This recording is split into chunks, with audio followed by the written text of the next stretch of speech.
cut down phosphorus movement off the soils. Our preliminary data, and we have quite a bit of data now, shows about 40 to 70% reduction. That's a very significant amount. And it's very consistent across different fields. And the way we do that, we go to a farmer's field where they have tile drainage, and we can segregate one part of the field with one tile line, another part of the field with a different tile line. We treat one area with gypsum, of course we leave the other untreated, and then we measure the water coming out of the tile lines, and like I said, 40 to 70% reduction. It's garnered a lot of interest over the last few years. Does that change your soil pH? It doesn't change the soil pH. Gypsum is not a liming material. It does supply calcium. The other benefit of gypsum is when we remove the sulfur from the smokestack going into the air, farmers no longer got free sulfur in rainfall.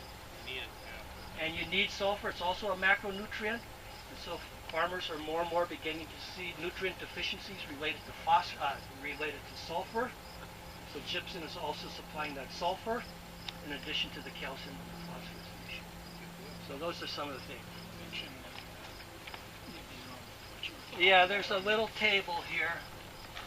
Shows plow till, this is from Wooster, shows the total amount of phosphorus really doesn't change. About 580 where we plow till, and no till is 609.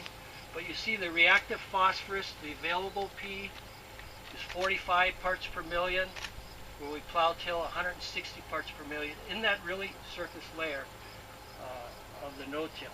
That's Wooster. At Hoytville it's actually greater. The difference is 867, 868 for total. But the reactive P is 38 for plow till and 292 for no-till. About a 7-fold difference. It's a clay soil, so it acts differently than this soil. But you get Hoytville is in northwest Ohio, in Wood County, not too far from Bowling Green.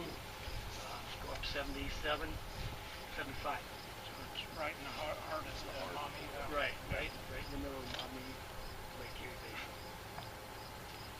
Chancellor, one of the things that you'll notice standing out here, and Steve mentioned that one of the uses of our OARDC line is we actually do have to maintain these physical facilities with that financial input.